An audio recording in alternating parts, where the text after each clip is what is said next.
Hey folks, welcome back to the channel. John here from Wild Boar Cycling. Brian. Hey, so what are we gonna do today? Yeah, so here's the thing. You out there, you think you want to do Steamboat Springs gravel race in 2024? This is what we learned, and this is what you should probably think about before you go out and do this race. Yeah, because some of our stuff worked really well, and we wish we'd have done a couple things differently. Some regrets, for sure. I got regrets. You got some regrets? Yeah. Okay.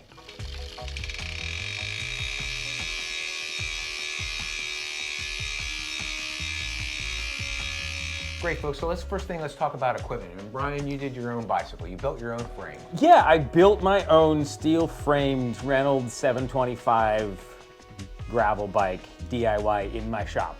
And as far as everything I did and all I got to say today, that was probably the best decision I made for the money I put into that.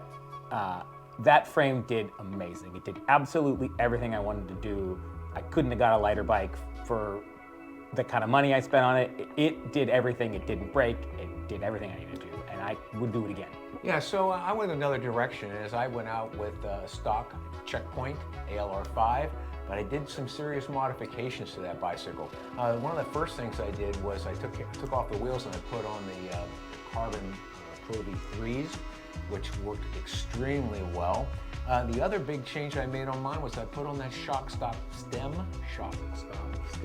Say that 5 times fast. And I think we'll link the video about that. But man, you talk about a game changer.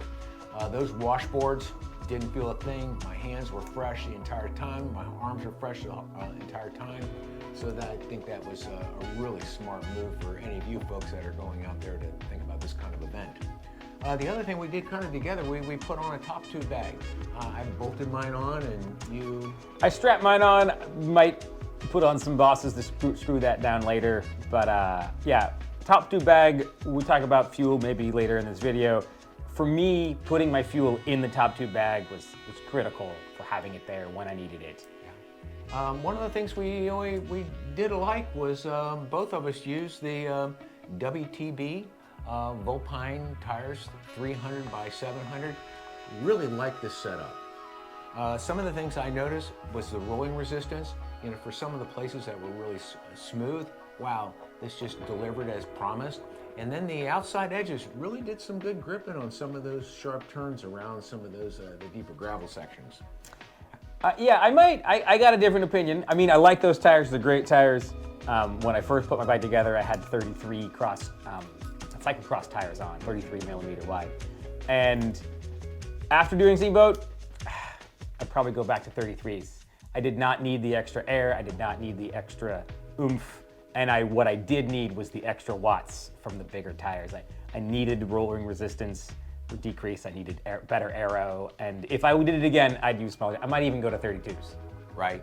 I think the other thing too that everybody talks about is your tire pressure. Now here's what I did. This was my setup because you know, I'm a little bit lighter than you are.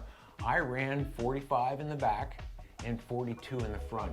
Was totally comfortable through every type of mixed terrain that we saw on the course. How about you with the tire pressures? I don't remember tire pressures, but I do remember that I went on to, I think it was Silka's website, tire pressure calculator, and put in all the stuff that I got and used that pressure in my tires. That was the recommended. Yeah, I was happy with tire pressure. I just could have used a little more aero profile. I think that those 5 watts would have been really helpful for me. So I want to talk a little bit about fuel and staying hydrated on the ride. I think this is one of the things where we really differed in our preparation and what we carried on the bike. I chose not to use my Camelback Chase 8. The feed zones are so plentiful. I found it just as easy to use a standard water bottle. I didn't use the Camelback water bottles that have that big dirt catcher in the top. I just used a standard one. And these Gorilla cages that I had on there, I didn't lose a bottle the entire day out there, especially in the water bottle graveyard. There was a lot of water bottles in that graveyard. A lot of water bottles in that graveyard. Now, Brian, did you use the hydration pack? So I used my hydration pack, and I gotta say I had loads of water. There was a lot of things I was unprepared for. I was not dehydrated at the end of that ride. I'm really happy I brought the hydration pack because my average speed was much lower than John's average speed. And some of those, you know, there was a water station every 25-ish miles, but some of those 25 miles had a whole lot of upgoing involved and took me quite a bit of time I would not have had water. I would have run out of water multiple times if I hadn't had my hydration pack. I did bring water bottles, but I had sport drink in the water bottles for electrolytes and for carbs to stay fueled. And I also just had the cheapest aluminum water bottle cages you can buy at the local bike shop. And I didn't lose any water bottles either. I saw lots and lots of water bottles on these trails, and mine stayed in place. Yep. Cool. Hey, we touched on this now briefly, but let's just talk about food. Every one of the feed zones has a whole bunch of different options. But I think what I did is I carried my own food.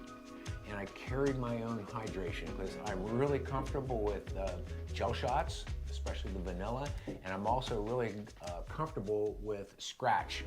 And you're gonna have to pay attention to that, because if you think, oh, I'll just eat the food there at the feed stations, well, that might not be something that's gonna settle too well in your stomach. So my recommendation would be, gosh, train and eat what you intend to race with.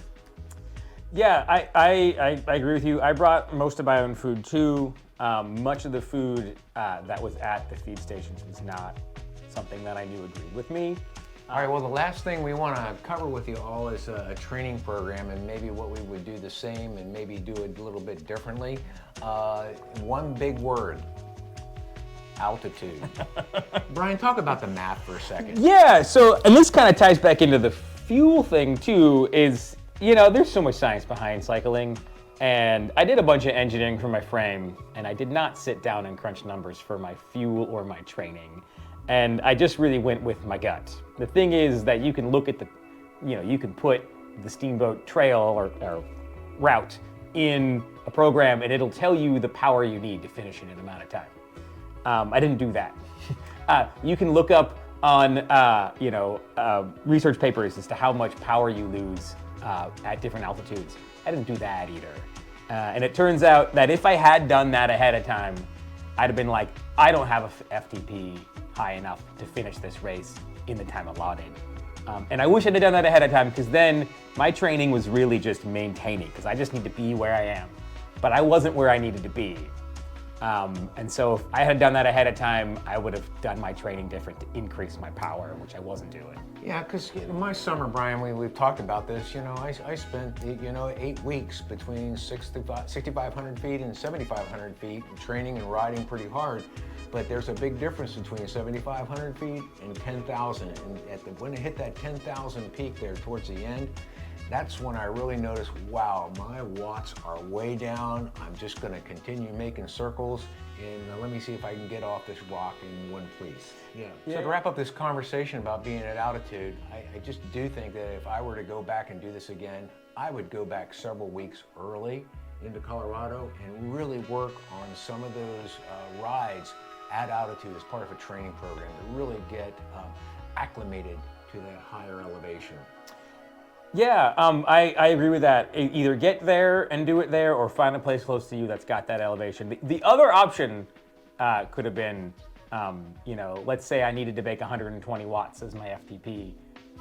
Where we live is near sea level. That means I needed to have an FTP at like 160. Mm-hmm. And so to train to that, and so then when you get to altitude, you're gonna lose the power, but you're gonna lose the power to where you need to be. So we got any conclusions? Yeah, so equipment worked. Shock stop stem, great addition. Aero wheels, great addition. I enjoy the WTBs. Bring your own food. Bring your own food. And altitude, altitude, altitude. Altitude. Altitude. Altitude. Yep. So anyhow, folks, hey, thanks for tuning in. Appreciate it.